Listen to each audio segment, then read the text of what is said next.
My name is Claire Donovan. I was 41 years old when my husband of 12 years walked out with a woman 14 years younger than me. My mother-in-law stood in our foyer and hugged him goodbye. She told him he deserved someone who could keep up with his future. She said it the way people say things they have been waiting years to say out loud. I did not cry. I closed the front door. I went to my home office. I poured 2 fingers of bourbon I did not drink. And I called Marcus Webb, the forensic accountant I had worked with for 9 years on corporate restructuring cases, and I told him I had a new client engagement for him. The client was me. 6 months later, my phone rang at 11:14 on a Tuesday night. Unknown number. I almost did not answer. The voice on the other end was young and shaking, and unmistakably the voice of someone who had been crying for a long time before deciding to make the call. Claire. You were right about him, I said. I never tried to convince you. What she told me in the next 47 minutes finished everything I had spent 6 months building. If you have ever watched someone underestimate you so completely that their underestimation became the instrument of their own destruction, this one is for you. Welcome back to Revenge Cold Stories. Drop your first name and your city in the comments. Subscribe before we go any further, because what I built in those 6 months is the part that matters, and the part that matters is coming. Now let me take you back to the beginning. Not the end of the marriage, the beginning of who I actually am, because Daniel never fully understood who he married, and that misunderstanding is the entire story. I am a corporate restructuring attorney turned business owner.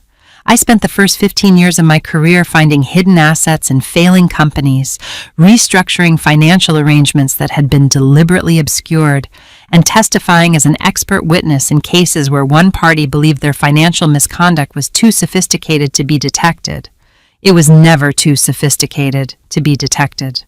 The work taught me one thing above everything else. People who hide money are not, in general, smarter than the people looking for it. They are simply more confident. They believe their own cleverness in a way that methodical investigators never believe their own intelligence, because methodology does not run on confidence. It runs on patience and documentation and the specific discipline of someone who follows every thread without deciding in advance where it leads. I left litigation 12 years ago, the same year I married Daniel, and I started a financial consulting firm. We work with companies navigating complex restructurings and investigations. We are good at our work. We are very good at our work. The firm has 14 employees and a client list that would surprise most people who look at me and see a 41-year-old woman who just got left by her husband. Daniel saw what he wanted to see from the beginning. He saw a woman who worked long hours and came home distracted and did not sufficiently admire him. He saw someone who had become, in his words, a business partner rather than a wife. He did not see the thing that made all of this possible. He had spent 12 years married to someone who audits risk for a living and who had, 3 years before he announced the divorce, begun noticing anomalies in our shared financial life that she had initially attributed to carelessness and had eventually understood were something else entirely. Daniel Donovan is 44 years old and has never been less than the most charming person in any room he has entered. This is not a small thing. Real charm, the kind that makes people feel specifically seen and specifically valued, is a genuine skill, and Daniel has it. He has always had it. It is what drew me to him 12 years ago at a conference in Chicago, where he was presenting on executive leadership, and I was speaking on financial transparency and corporate governance, and he found me afterward and said something that made me laugh for the first time in what had been a very long conference week. He is also manipulative in the specific way of someone who has discovered that charm is a tool and has been using it as a tool for so long that he has lost the ability to interact with people outside of what he wants from them. This took me longer to understand than I would like to admit. I understand it now completely. He is image-obsessed in the way of someone whose internal life is insufficient to sustain him and who therefore requires constant external reflection. He needs to be seen succeeding. He needs his success witnessed. When I stopped being an adequate witness, when my attention was on my work rather than on him, when I noticed things rather than reflected them back admiringly, I became useless to him in the way that objects become useless when they stop performing their function. He is financially reckless in the way that people are reckless when they believe their charm will solve whatever their decisions create. Money flows toward people like Daniel and through them, and they are perpetually surprised when the outflow exceeds the inflow, and perpetually certain that the situation will resolve itself through some mechanism that their personality will provide. And he is a skilled liar in the specific way of someone who has never been caught, which is different from the skill of someone who has been caught and has refined their technique. Daniel's lying had the casual confidence of a man who had never stood in front of documentation that contradicted him. He was about to. My mother-in-law is Patricia Donovan, 67 years old. She has spent 40 years enabling her son in the way that certain mothers enable certain sons, not from blindness, but from a deliberate arrangement with reality in which her son is always the protagonist of a story, in which circumstances and other people's failures are the only source of his problems. She called me cold within the first year of the marriage. She said it to Daniel, not to me, in the way of someone who intends to be overheard. She blamed me for every professional setback Daniel experienced, which was its own kind of projection, and she celebrated his new relationship with the specific enthusiasm of someone who had been waiting for permission to dislike me openly. Patricia stood in my foyer and told her son he deserved better, and then looked at me with the expression of someone delivering a verdict they had composed years ago. I said nothing. I closed the door. I went to my office and called Marcus. 3 years before the divorce announcement, I noticed the first anomaly. I want to be precise about this because it is foundational to everything that followed. I did not notice it because I was suspicious of Daniel. I noticed it because I am constitutionally incapable of not noticing anomalies in financial documents, the way certain people cannot unhear a wrong note in a piece of music they know well. We had joint accounts for household expenses and separate accounts for our individual businesses. This was a structure I had insisted on at the start of the marriage, not from distrust, from the professional knowledge that financial entanglement without documentation creates problems that goodwill cannot resolve. Daniel had agreed. He had called it very clear of me to make a financial structure for a marriage. The anomaly was a transfer. $22,000 from the joint household account to an account I did not recognize. The memo line said, consulting fees. I track every dollar in every account. I have done this my entire adult life. The consulting fees were not for any consultant I had authorized or any service I had ordered. I made a note of it. I did not confront Daniel. I am a restructuring attorney. I have spent my career watching premature confrontations alert the subject and cause them to destroy evidence. You do not confront until you have everything. Over the following 3 years, I collected everything. What I found, assembled methodically in a series of encrypted files and confirmed by Marcus, was a financial architecture that Daniel had been building for years with the casual confidence of a man who believed his wife was not paying attention. Unauthorized transfers from joint accounts, totaling approximately $340,000 over 4 years, to a series of accounts I eventually traced to a holding company Daniel had incorporated in a different state using a variant of his middle name. The company had no apparent legitimate business activity. It received money and it distributed money to vendors I could not verify, and to personal expenses Daniel did not want visible. Business expenses from his own company run through personal accounts in a way that created tax irregularities. I am not a tax attorney, but I know enough to recognize when a situation requires one, and I retained one. Multiple phones. I did not access them. I would not have legally or otherwise. I did not need to. The existence of them became relevant later through legal discovery.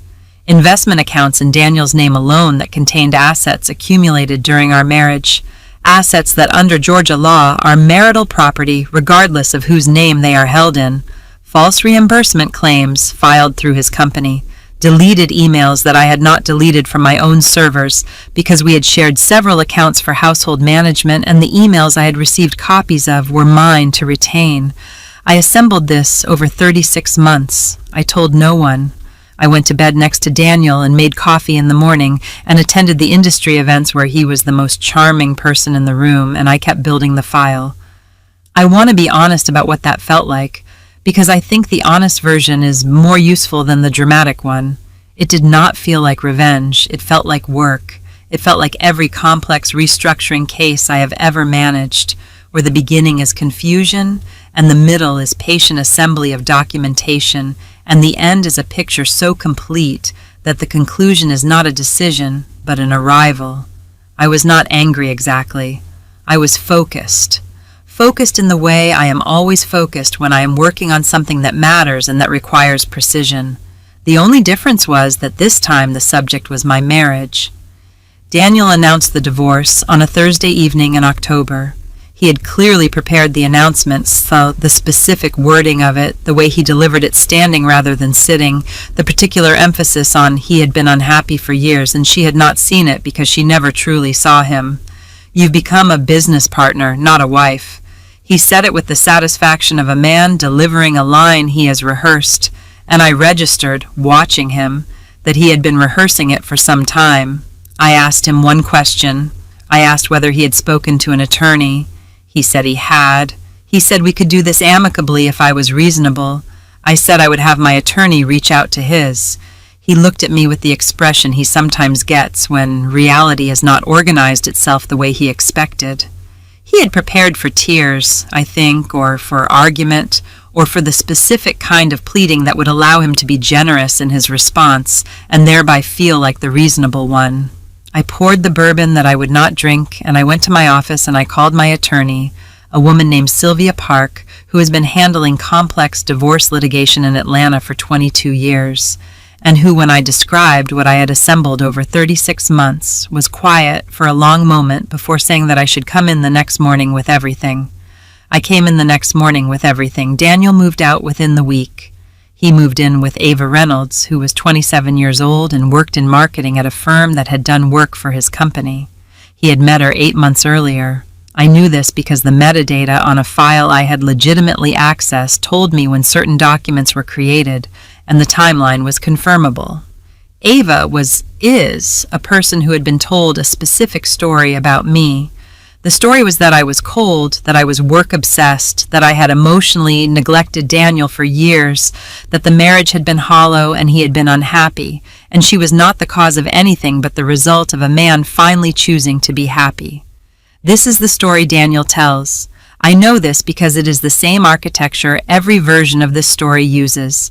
The previous partner is cast as the deficiency that justified the departure, and the new partner is cast as the reward a man earned through his suffering.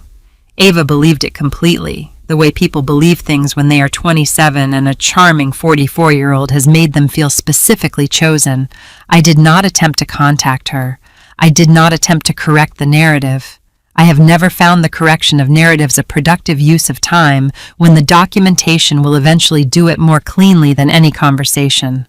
I went back to work. My attorney filed the initial divorce petition. Discovery began. Daniel's attorney, a man named Garrett Wills, who had a reputation for aggressive tactics and an impressive win rate against less prepared opponents, requested financial disclosures. We provided them. All of them. Everything that was legitimately ours to provide, documented completely, filed correctly, organized in the format that makes review by a forensic accountant straightforward. Daniel's disclosures were less complete. Marcus identified 19 discrepancies in the first 30 days. The 6 months between the divorce announcement and Ava's phone call were the months of assembly. I want to describe them accurately because I think the work of those 6 months is the whole story, not the phone call, not the courtroom. The 6 months of patient, documented, methodical construction of a case so complete that the conclusion was not something I would need to argue. It was something that would simply be visible. Marcus worked through the financial records. My tax attorney reviewed the reimbursement claims and the business account irregularities. Sylvia filed motions for expanded discovery. The court granted them. Daniel's attorneys objected to several. The court overruled most of the objections. Digital forensics became relevant when it emerged that certain email accounts had been deleted. The expert my firm retained, a woman named Carol Briggs, who has testified in federal cases and who is not impressionable, recovered what had been deleted. Courts have seen attempts to destroy evidence before. They have formed opinions about what that attempt implies. I went to work every day. I met with clients. I managed my firm. I had dinner with the two friends who had stayed close and who understood, without requiring me to explain it, that the way I was handling this was correct for who I am. I did not post on social media. I did not respond to the mutual friends who reached out with the specific warmth of people who want to know what happened. I did not comment on the vacation photographs Daniel and Ava posted from a trip to Portugal 6 weeks after he moved out. I worked. At month 4, Sylvia told me our position was strong. At month 5, she told me it was stronger than she had initially assessed. At month 6, she told me that when we got to the courtroom, Daniel Donovan was going to have a very difficult time explaining the gap between what he had told the court his finances looked like and what they actually looked like. I said I knew. I had known for 3 years. The call came on a Tuesday at 11:14 p.m. I answered it the way I answer everything at that hour, assuming it was a client crisis or a legal development. The voice was young, shaking, the specific quality of someone who has been deciding whether to make this call for hours and has finally crossed the line from deciding to doing. She said my name, just my name, and then she said she had not believed me. I said I had never tried to convince her. Silence on the line. Then she started talking. She talked for 47 minutes. I listened the way I listen to everything that matters, completely, without interruption, making notes in the margins of the legal pad I keep on my desk. What she described was a man I recognized completely. The isolation from her friends, gradual, and presented as preference rather than control. The monitoring of her phone, the financial arrangement that had seemed generous until she understood it was dependency being constructed, the way his moods had become the weather of every room, the love bombing that preceded every incident, and the reframing that followed every concern she raised. She described watching him forge a document. She had not understood what she was watching until later. She had been present. She had the original to compare it to. She had, without understanding why she was doing it, photographed both. She said, "I didn't know what to do with it." And then I thought, "Oh, you would know what to do with it." I looked at the legal pad. I looked at what I had written. I said, if she was telling the truth, we would do this correctly. She said, "What does that mean?" "It means tomorrow morning I'm going to give you the name of an attorney who has nothing to do with my case. I'm going to give you the name of a domestic advocacy organization, and I'm going to connect you with a digital forensic specialist who will tell you what to do with what you have in a way that preserves its legal value." She said, "Why would you help me?" I said, "Because witnesses deserve protection, and because what you have may be useful, and because what he did to you is the same thing he did to me, just faster because he has had practice." She was quiet for a long time. I said, "Get somewhere safe tonight. Call me tomorrow." She did. Ava Reynolds showed up at my attorney's office on a Wednesday morning looking like someone who had not slept in 2 days. She had not. She told me this later, not as a complaint, but as a fact. The way people state facts when they have moved past the point where comfort is what they need and have arrived at the place where clarity is more useful. I was not at Sylvia's office when Ava arrived. I had arranged for her to meet with a separate attorney, a woman named Diana Cho, who handled domestic cases and had no connection to my divorce proceedings. I had done this deliberately with Sylvia's guidance because the last thing either case needed was for the two of us to appear coordinated before we understood exactly what Ava had and how it fit into a legal landscape that had been developing for 6 months without her.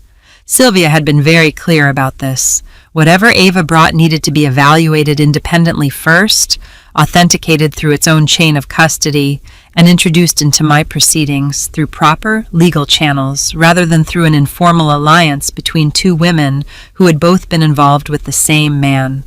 Courts are not impressed by personal grievance. Courts are impressed by documentation. I understood this professionally. I had built entire restructuring cases on the same principle. Diana Cho called me at 4:30 that afternoon. She said Ava's situation was serious in ways that went beyond what Ava had described on the phone. She said the document Ava had photographed, both versions, the original and the altered one, represented what appeared to be a forged signature on a vendor contract that had been used to justify a payment of $87,000 to a company Diana's initial research suggested did not have a verifiable business address. She said Ava had a second photograph, a screenshot of a text exchange in which Daniel had explicitly discussed the payment with a person whose name Diana was not yet able to confirm, discussing it in language that was not consistent with a legitimate business transaction. She said Ava had been in the relationship for 6 months and had watched the pattern develop so quickly because she had no prior context for it. She had never seen someone do these things. She had believed until approximately 3 weeks ago that the version of Daniel she had been shown was the real one. Diana asked whether I was surprised by any of this. I said no. She said she hadn't thought so. I want to describe the next several weeks accurately because the accuracy is the point. This was not a dramatic alliance between two wronged women. There were no scenes of solidarity, no shared catharsis over bottles of wine, no moment where Ava and I embraced and declared ourselves each other's people. We were two individuals with adjacent legal situations and overlapping evidence, managed separately by separate attorneys, being careful because careful was what the situation required. What I provided to Ava through Diana was infrastructure. The name of Carol Briggs, the digital forensic specialist who met with Ava and assessed her photographs and her screenshots and her cloud backup of a voice note she had recorded. In Georgia, a one-party consent state, which means recording a conversation you are part of is legal, in which Daniel had said things about the vendor payment that no legitimate business person would say about a legitimate transaction. The name of a domestic abuse advocate named Keisha Morton, who helped Ava understand that what she had experienced in 6 months had a name and a pattern and resources attached to it. The name of a financial advisor who helped Ava assess her own accounts and separate anything that was hers from anything that had been structured to create financial dependency. These were not gifts from me to Ava. They were professional resources I had access to because of my professional life, extended to someone who needed them and had come to me because she had nowhere else to go. I did not do it for warmth. I did it because it was correct, and because Ava's evidence and Ava's testimony were going to be more valuable to my case if Ava had independent legal support and was not simply a woman who had run to her boyfriend's wife for help. Courts evaluate credibility. Ava's credibility needed to be her own. Carol Briggs spent 4 days with Ava's digital materials. What she found went beyond the 2 photographs. Ava had, without fully understanding what she was doing, backed up her phone to a cloud account on the day she left Daniel's apartment.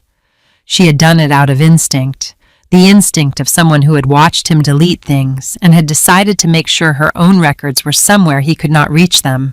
The backup contained everything from the previous 6 months: texts, emails she had been copied on for calendar purposes, photographs taken during the relationship that included, in their metadata, locations and timestamps. Several of those timestamps placed Daniel at meetings he had told Sylvia's team he had not attended.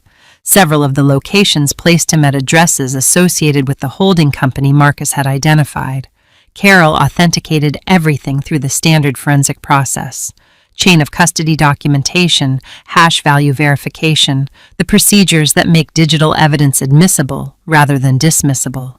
She produced a report that was 43 pages long and supported by exhibits that could be cross-referenced against the financial evidence Marcus had assembled.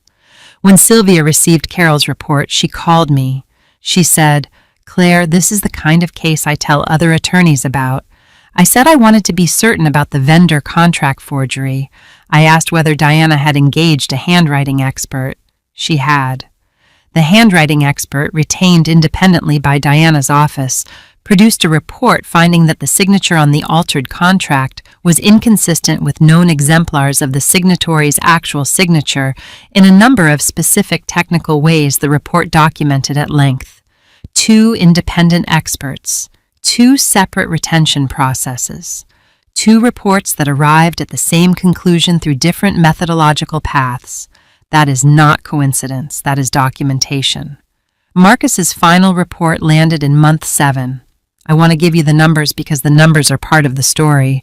Unauthorized transfers from marital accounts, $342,000, traced to Daniel's holding company over a 4-year period.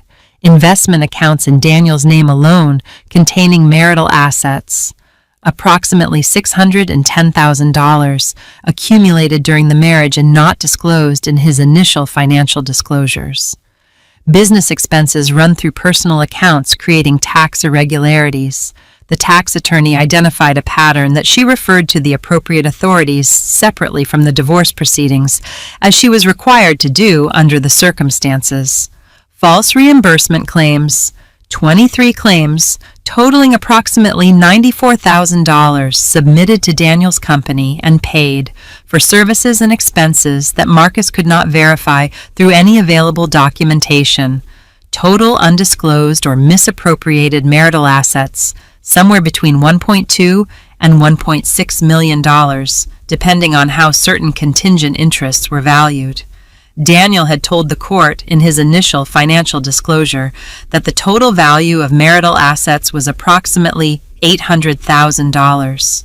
The gap between those two numbers is not a rounding error. It is a decision. Sylvia filed the amended financial disclosures with Marcus's report attached. She filed a motion for sanctions based on Daniel's initial incomplete disclosure. She filed a motion to compel production of records related to the holding company. Daniel's attorney, Garrett Wills, filed objections to all of it. The court scheduled a hearing. I want to tell you about Daniel's behavior during this period because it is part of the portrait of who he is, and it matters for understanding what happened in the courtroom. He was confident. I cannot say this any other way. He was not nervous the way a person is nervous when they believe they are exposed. He was confident the way a person is confident when they have always believed that their charm and their attorneys and their narrative would ultimately prevail over whatever the opposition had assembled. He had told his story, the cold wife, the hollow marriage, the man who finally chose his own happiness, to enough people for long enough that he had, I think, begun to experience it as the true version. This happens with skilled liars. The performance of a thing, repeated consistently, eventually becomes indistinguishable from the belief in it. He had told people Claire was difficult, Claire was financially controlling, Claire had driven him to make certain decisions by her own failures as a partner, and he had told it so many times that he walked into the legal proceedings with the bearing of a man who was not guilty of anything except wanting a different life. He had forgotten, or perhaps never fully registered, that wanting a different life does not retroactively make documented financial transactions disappear. Patricia attended every hearing. She sat in the gallery with the posture of a woman who was there to provide moral support to her son and secondarily to ensure that the social record of this process, who was present, what the family's stance was clearly established. She smiled at Daniel when he entered. She did not look at me. I sat beside Sylvia at the plaintiff's table, and I did not perform anything. I was there because the law required my presence at hearings and because I wanted to be present for what was going to happen. The hearing on sanctions and expanded discovery was the first time Daniel sat across a table from the full scope of what Marcus had assembled. Garrett Wills had been given the documentation in advance as required. He had clearly read it because when he arrived that morning, his confidence had a different quality than it had had at previous hearings. More controlled. The confidence of someone who has seen a problem and is managing their response to the problem rather than the confidence of someone who does not know the problem exists. Daniel did not appear to have the same understanding as his attorney. He sat at the defense table with the ease of a man who had been in rooms like this before and knew how to conduct himself in them. He nodded at Sylvia in the professional way of opposing parties acknowledging each other. He did not look at me directly. The judge, a woman named Honorable Sandra Reyes, who had been on the family court bench for 14 years, and who had, Sylvia told me, a very low tolerance for financial gamesmanship in divorce proceedings, reviewed the motions and asked Garrett Wills to address the discrepancy between Daniel's initial disclosure and the figures Marcus had documented. Garrett offered the explanation that certain assets had been inadvertently omitted and that his client was prepared to provide updated disclosures. Inadvertently omitted. $610,000 in investment accounts, omitted inadvertently. Judge Reyes asked whether the holding company had also been inadvertently omitted. Garrett said the holding company was a separate business entity that his client did not believe fell within the scope of marital assets. Judge Reyes asked when the holding company had been incorporated. During the marriage, Garrett acknowledged. She asked whether assets accumulated through a company incorporated during a marriage and funded through transfers from marital accounts were typically considered separate property under Georgia law. Garrett acknowledged they were not typically so considered. She said she would hear from the forensic accountant. Marcus Webb is not a dramatic witness. He is precisely the opposite of dramatic, which is why he is valuable. He presents numbers. He explains methodology. He produces exhibits that are cross-referenceable and internally consistent. He answers questions without elaboration and without editorializing and without giving opposing counsel anything to work with. That is not a number with a source. He testified for 2 hours. The numbers he testified to were the numbers in his report. The methodology he described was the methodology documented in the report. He explained how each transfer had been traced, what records had been subpoenaed, how the chain of custody for each document had been established, and what each figure represented in terms of the marital estate. Garrett cross-examined him for 40 minutes and established nothing that was not already in the report. When Marcus stepped down, Sylvia introduced Carol Briggs' digital forensics report as an exhibit. She did not call Carol to testify that day. That testimony was reserved for the trial on the merits.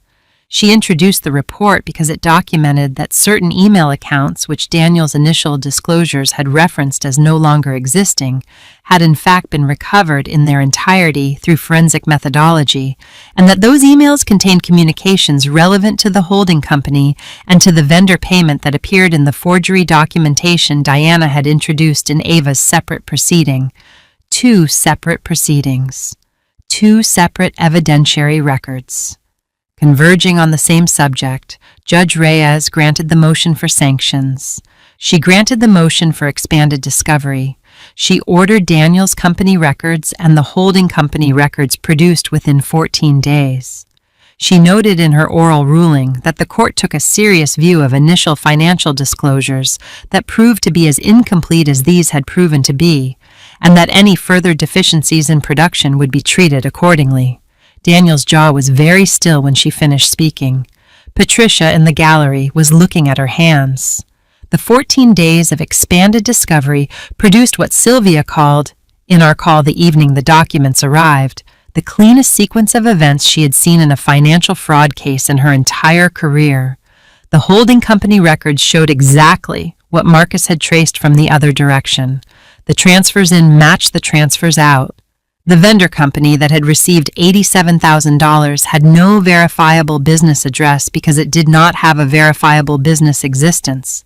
It was a shell, and the shell had been created by the same attorney who had created the holding company, and the attorney was not someone who appeared in any of Daniel's prior disclosures as an advisor or counsel.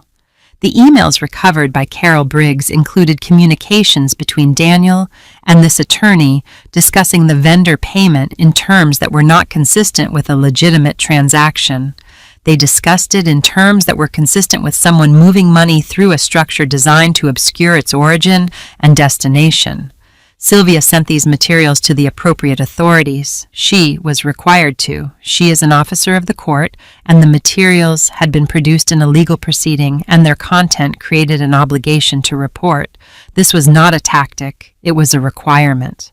The referral went to 2 agencies. The proceedings that resulted from those referrals were separate from the divorce and moved on their own timeline, as these things always do.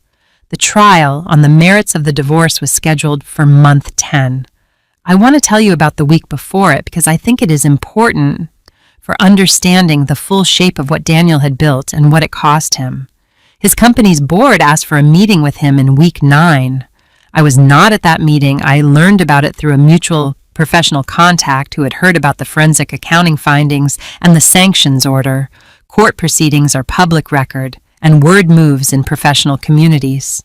Daniel had represented himself to his board as a man navigating a difficult personal situation.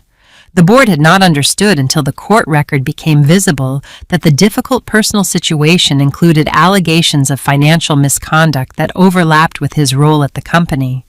The board placed him on administrative leave pending an internal review.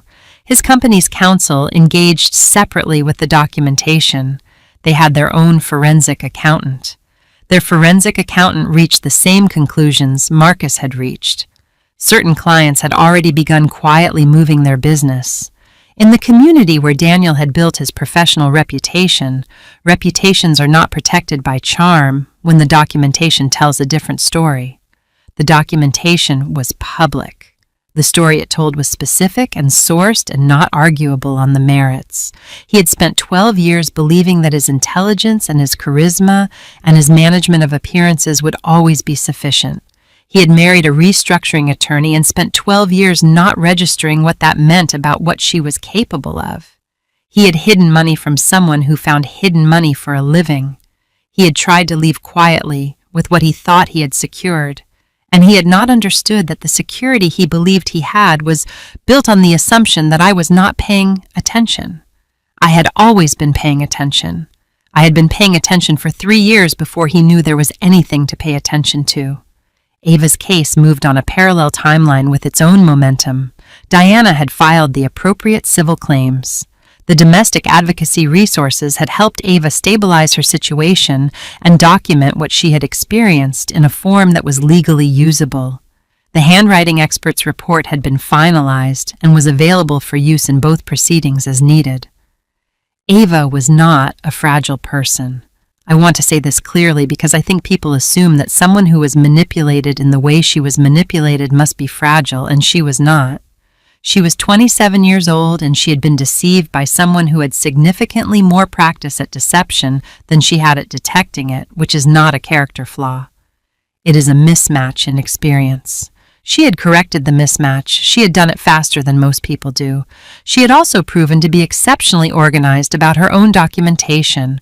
The backup she had made of her phone had been instinct, but once Diana and Carol explained its value, she had gone back through everything she remembered and cross-referenced it against what was in the backup and produced a timeline that was coherent and detailed and consistent under the scrutiny that legal proceedings apply to witness accounts. Her testimony, if and when it became relevant, was going to be credible in exactly the way it needed to be. Not as an angry ex-girlfriend making accusations, but as a witness to specific events documented by physical evidence she had preserved through a process that Carol had authenticated. Daniel had chosen, when he chose Ava, someone he believed was young enough and inexperienced enough to not understand what he was doing. He had been wrong about her in the same way he had been wrong about me. We were different people with different histories and different tools, and we had both, in different ways, paid attention. The trial began on a Monday morning in February, 10 months after Daniel walked out of our house with his suitcase and his mother's blessing. I want to describe the courtroom accurately because I think the physical details matter for understanding what the morning felt like. Fulton County Family Court, Courtroom 7, the kind of room that is functional without being intimidating, wood-paneled walls, fluorescent lighting softened by the tall windows on the east side, rows of gallery seats that filled earlier than I expected. Court proceedings are public record, and word had moved, as it moves in professional communities, in the specific way of information that has found its natural current. Sylvia was beside me at the plaintiff's table with 4 binders organized by exhibit number and a yellow legal pad she did not end up needing. Daniel and Garrett Wills sat at the defense table. Daniel was in the Navy suit he wore to important professional appearances, the one that had always photographed well. He was composed. He was composed in the specific way of a man who has decided that composure is the correct strategy and is executing it deliberately, which is different from the composure of someone who has nothing to hide. Patricia was in the gallery. She had dressed for the occasion. She sat in the third row with the posture of a woman who had decided her presence was a statement and who wanted the statement clearly legible. Judge Reyes entered at 9:02, and the room did what courtrooms do when a judge arrives. A collective orientation, a settling, the specific quality of attention that a room full of people produces when they understand that what is about to happen is going to be on the record. Sylvia's opening was 11 minutes long. She does not perform in opening statements, she presents. The distinction is important. Performance is for the gallery, presentation is for the judge, and Judge Reyes was the only audience that mattered. She presented the structure of the case in sequence: the marital estate as it actually existed, documented by Marcus Webb; the marital estate as Daniel had represented it to the court, documented by his initial disclosures; the gap between those two versions, documented by both; and the evidence that the gap was not inadvertence but construction. She told the judge that the evidence would show that Daniel Donovan had spent approximately 4 years building a financial architecture designed to remove assets from the marital estate before the divorce he had been contemplating, and that this architecture had been documented so completely that the court would be in a position to see exactly what had been built, how it had been funded, and where the money had gone. Garrett's opening was 23 minutes. He is a skilled attorney, and his opening was well constructed. It acknowledged the discrepancies while framing them as misunderstandings and oversights, characterized Marcus's report as an aggressive interpretation of ambiguous financial activity, and attempted to reframe the case as a conflict between a cold and controlling wife who had always treated the marriage as a financial transaction and a husband who had simply wanted to live a different life. I sat through it without moving. The characterization was familiar. It was the story Daniel had been telling for 10 months. The evidence was going to tell a different one. Marcus testified for 3.5 hours. He had testified in proceedings before many times, and his presence on the witness stand had the settled quality of someone who knows exactly what they know and is not interested in appearing to know more or less than that. He presented his findings in the same sequence as his report. He explained his methodology with the patience of someone who has explained complex financial forensics to non-specialists for 20 years and has developed the ability to make it comprehensible without making it simple. Garrett's cross-examination was the most sustained effort of the trial. He pushed on methodology, on interpretation, on whether individual transactions might have legitimate business explanations. Marcus responded to each question with the same measured precision he brought to the direct examination. He did not yield on findings that were documented. He acknowledged, where appropriate, that certain transactions might have innocent explanations if corroborating documentation existed. The corroborating documentation did not exist because it had not been produced in discovery. The discovery record showed that it had not been produced because it had not been provided. Whether it did not exist or had been withheld was a question the court could draw its own inference about. Judge Reyes drew visible inferences throughout Marcus's testimony. She asked 3 questions of her own, which judges are permitted to do, and each question bore directly on the point of maximum consequence: the gap between what Daniel had disclosed and what Marcus had found, and the timeline of the holding company's creation relative to the marriage and the transfers. Carol Briggs testified in the afternoon of the second day. She explained the forensic recovery process for the email accounts in language that was precise without being inaccessible. She explained what hash verification is and why it matters.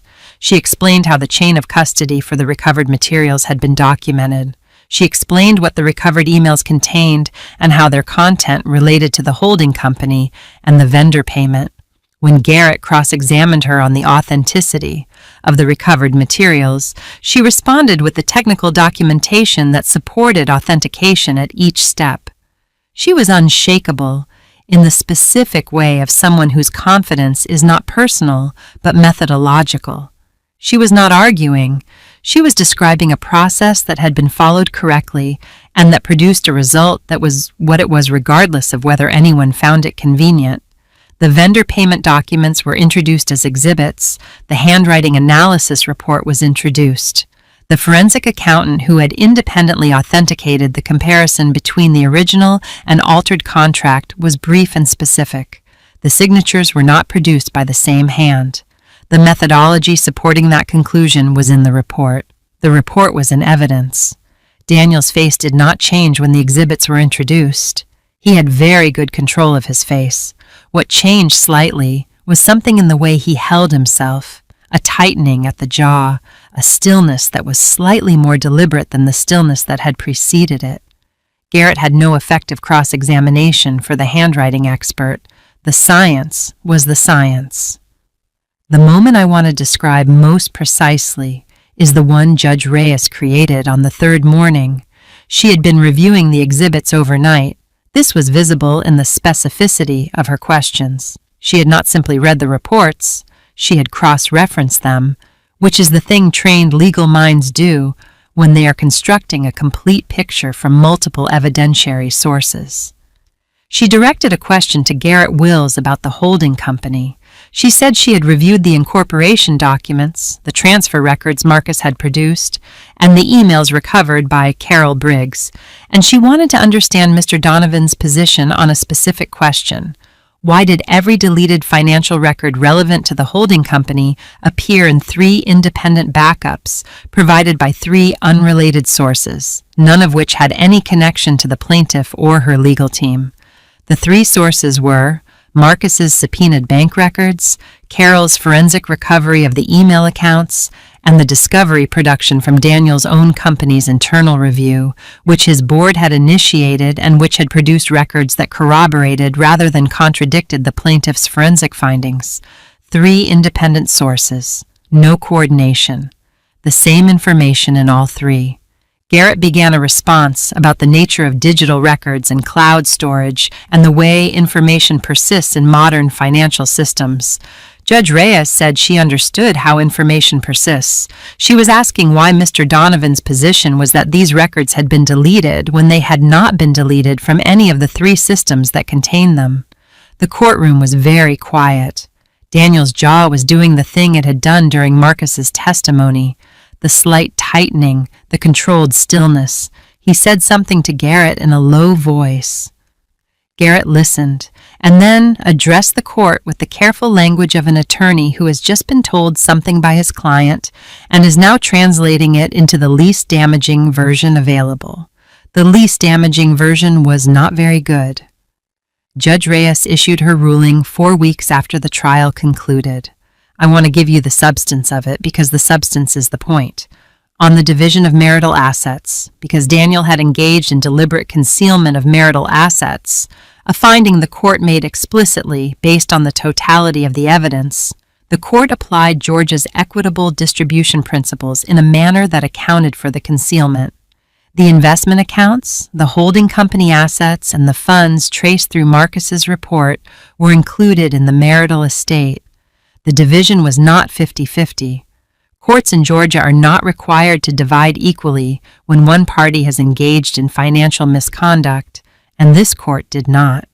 The division awarded me 68% of the documented marital estate, including the family home, the primary investment portfolio, and a structured payment arrangement for the holding company assets that would be overseen by a court-appointed financial monitor until fully satisfied. On sanctions for discovery misconduct, Daniel was ordered to pay my legal fees in full, a figure that represented the cost of 3 forensic experts, 2 specialized attorneys, and 10 months of litigation that would not have been necessary if the initial financial disclosures had been accurate. The amount was significant.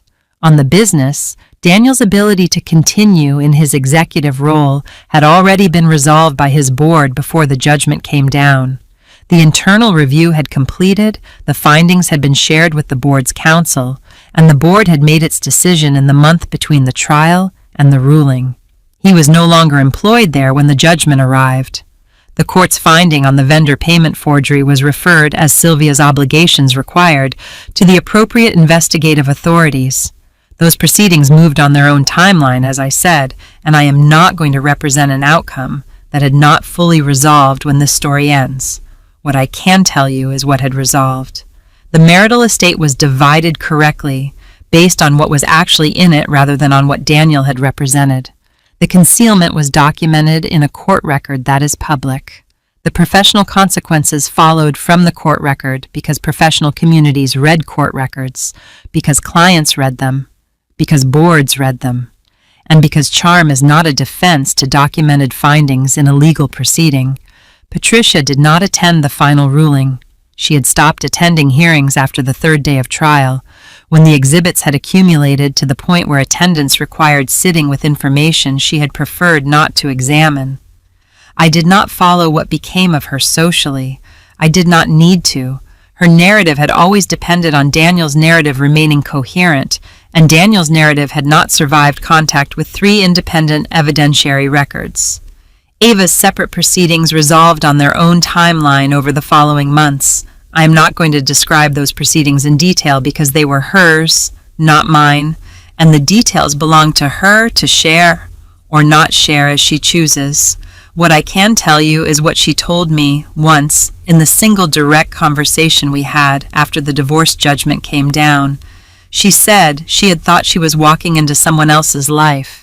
She had not understood until she was inside it that she was walking into a pattern that had nothing to do with her specifically, and everything to do with what Daniel did with people he believed he could use. She said she thought she had stolen someone else's husband. She had not realized she had inherited someone else's nightmare. I told her she did not have it anymore. She said, "Neither do you." That was accurate. We are not friends. I want to be honest about this because I think the narrative expectation is that we should be, that our shared experience should have produced a bond.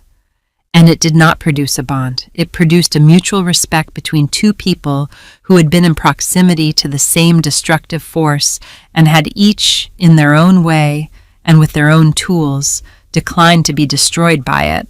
That is not nothing. That is, in fact, quite a lot. 1 year after Daniel walked out, I sat in my home office on an October evening and looked at the folder on my desk. Not the Whitfield House folder from Camille's story. My folder.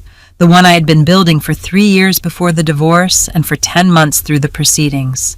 4 binders now, organized by exhibit number, the physical record of everything I had assembled and everything it had produced. My firm had 3 new clients acquired during the 10 months of litigation because professional communities pay attention to the quality of someone's work, especially when that work is being done under personal duress. The clients who came had come because they had heard how I had operated, not how I had won. How I had operated. I had expanded the team by 2 analysts in the 6 months since the judgment. The work was there. The work had always been there.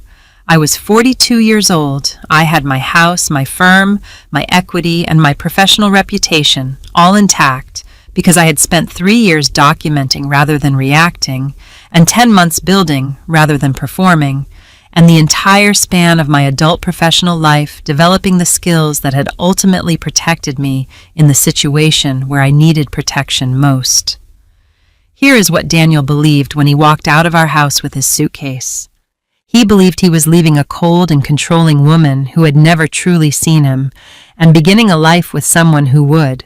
He believed he had managed the financial architecture of the marriage well enough that the divorce would proceed on terms favorable to him. He believed that his charm and his narrative and his attorney would be sufficient tools for the proceedings ahead. He believed that the woman he was leaving, whatever her professional skills, would be too emotionally affected by the dissolution of the marriage to operate with the precision required to find what he had hidden. Every one of these beliefs was wrong. He had not married a woman who was too distracted by love to notice what he was doing. He had married a woman who noticed everything, who documented everything, and who had 3 years of meticulous records before he ever said the words, "You've become a business partner, not a wife." He had not left before the investigation began. He had left in the middle of one. He had not chosen a replacement who would be easier to manage than I had been. He had chosen someone who, when she understood what she was inside, photographed the evidence and called the person she thought would know what to do with it. He had created 2 witnesses instead of 1, and neither of them protected his lies. Daniel thought replacing one woman with another would erase his past. He never imagined that the two women he had tried to use would become the reason every lie he had built finally collapsed. Tell me your first name and your city in the comments. Tell me if you have ever been underestimated by someone who did not understand that your quiet was not the absence of attention, but the presence of it. Tell me if you kept the records. Share this with someone who needs to hear it tonight. Someone who is being told they are too emotional, too difficult, too much, by someone who is afraid of what they will find if she ever starts looking. She should start looking. Come find us on the channel. Every story here is about someone who was counted out and declined to accept the count. The quiet ones, the careful ones, the ones who build the file before they say a word. Subscribe to Revenge Cold Stories, and I will see you in the next one.